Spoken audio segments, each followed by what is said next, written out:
We are live. Yes. Hello everybody. I just wanted to drop in today to speak a little bit about the man work we are doing this weekend. And in particular on Friday night we have an event called the Lingam the Armoring. And I just wanted to clarify a little bit what's going to happen, because I perceived a little bit of fear, anxiety and confusion on the man's part. So this is not a class. We're not going to teach you how to do the Lingam the Armoring, and we're not going to ask you to practice with another man in the room, because I know that for many men this is terror. So we're going to be loving and compassionate.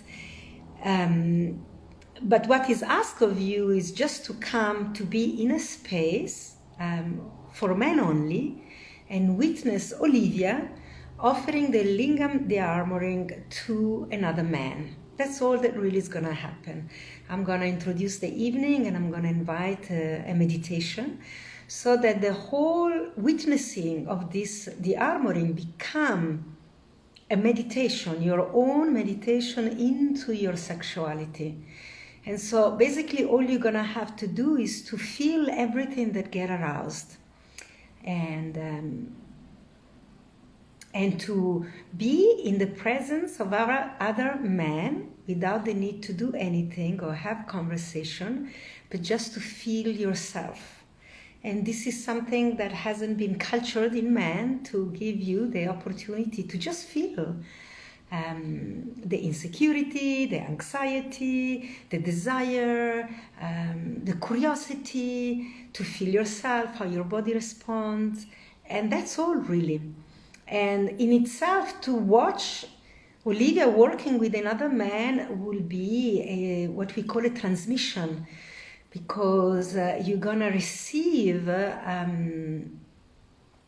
the beauty and the honesty and the truth in which a woman can relate to the lingam, the penis. And for many men, this is a very foreign experience, because they only related, the sexuality only relate in dynamic of sexual exchange, and to just be received and honored without having to do nothing. You don't have to take this woman for dinner. You don't have to buy her clothing or flower or present. This man can just fully receive her unwavering attention and devotion. It's a tremendous gift for your sexuality to receive. So through her gifting this to this one man, whoever is present in the room, including me, will receive this. It's gonna impact your nervous system, and it's gonna put a seed in your awareness, and that's all that we're gonna do on Friday night. And then if you're curious and you want more, then we carry on the weekend for 2 days, and we go further into this exploration of your relationship with your sexuality. This is going to be different than the work maybe you've already done with other men on bonding, on talking about your sexuality. This is very different from Mankind Project. Absolutely beautiful work they do in the Mankind Project. And this, if you want, is the next level, because I know there is no time in the Mankind Project to look into the deep sexuality. And that's what we're going to do on the weekend. And so it's your relation with your sexuality unfolding, which we call sexual maturity. The work needs to be done if you want to be a wise man walking in this planet. And if you want to stay a boy that measure reality with the sexuality stuck at teenage years, then carry on. The world can give you plenty of opportunity to do this. But if there is a calling to actually really develop your erotic wisdom, we really want it, there's so much need of that in the world, then this type of work needs to begin happening. Mm-hmm. And so I want to ask Olivia if she wants to share a little bit about the armoring and what is entails. So de-armoring is about using the body to help you to relax the armoring that you've built throughout your life, which maybe at once protected you, but is now blocking you from experiencing life or meeting reality with your fullness. And all the events from our childhood, which I know Ramdas calls human training or people training mechanisms that have taught us how to be human, how to be a right human being, a good human being, which is now hindering us. So, you should be a good boy. You should be a good boy that loves your mother, that goes to church, that doesn't have an erection, that behaves, that sits a certain way, that achieves a certain way in life. All those things can potentially create tension in your body and is a form of armoring to be ordentlik, yes, to be who you really are and to connect with this, I don't know if you can call it erotic power or the sexual power that you have in your body, that you have. So lingam de-armoring specifically focuses on the sexuality because we're working on the sex organ. So all the stuff in your life that maybe have happened that have caused you to have to want to armor yourself sits there.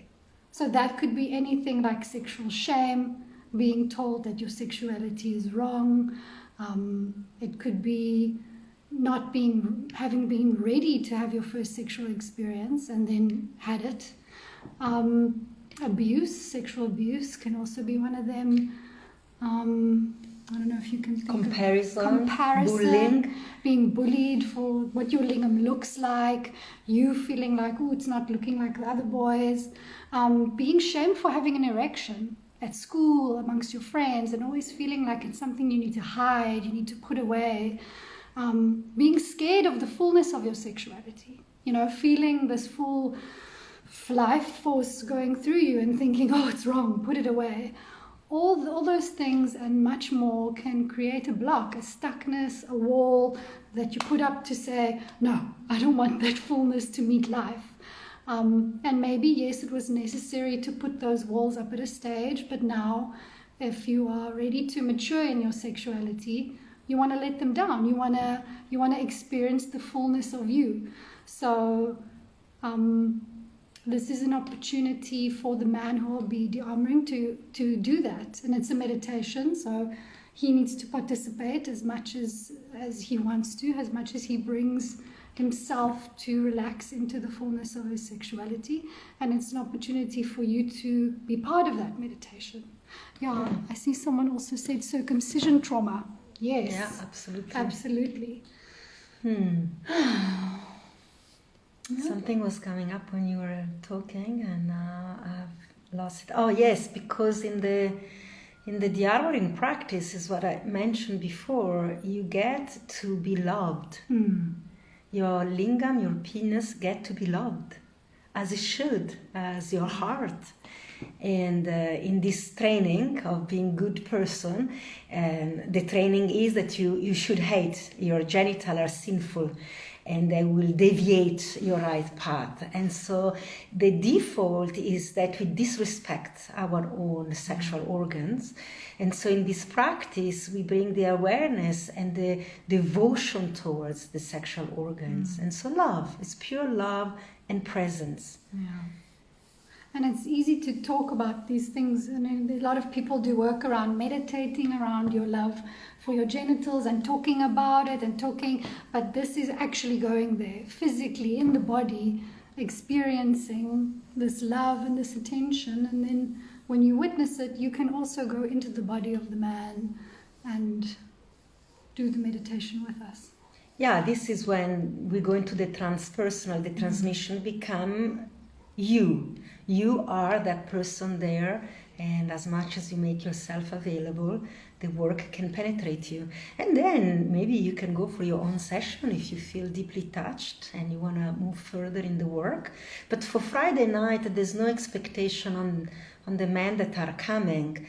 And I want to say this because generally when we do this work and we open it to men and women, we get a full house. And all the men I'm generalizing here. Maybe you are not one of those men, so I'm not talking to you. But the majority of the men are being taken there by their wife or their girlfriend. They dragged along like a little boy holding the hand of mommy and being taken in the difficult places because she wants you to mature in your sexuality. She wants to meet you there, so she takes you to do the work. And I noticed that this time when we close the event for men only, there is a lot of insecurity amongst the men, and there is no element of entertainment. I know that for men to go into a room just of men feels scary in the guts, and then the mind covered it up by saying, oh, it's boring. And so women become always the entertainment factor for a lot of men in relationship to their own sexuality. And this is exactly the pearl of the work we want to do. I want to invite you, men, to find joy and passion in your own relationship with your sexuality before you engage with a woman. That your relationship is not dependent on a woman, but that you can culture it by yourself in lieu of a visit. I don't know if this is the right word. In preparation or in the imagination. And then when you meet another woman, you can fully express with the real presence that you know yourself. And we women can feel that. I can feel if I'm with a lover that he holds deep shame for his sexuality. I can feel it in the lovemaking because then the shame is present. And I've done work on my sexuality, on my shame, but now I'm witnessing someone else's shame in the room. No, it's tangible. And so then I feel I can't meet the man because all I'm meeting, it's his story about his sexuality, and he wants to tame his true essence, which is actually what we are after, what is the most attractive. And so, So my invitation is for the man to take the plunge. You can do this. I know you can. It's not so scary. I know you've done many more things more scary than this. It's the fear of the encounter with eroticism is more scaring than the meeting itself, actually. And so I want to reiterate that nothing is asked of you. You just have to show up, sit in a chair. You don't have to talk, and you don't have to take your clothes off. You don't have to do anything. You just sit and receive this experience. That's all. Okay, so see us Friday night for the Lingam Diamond ring. Ciao.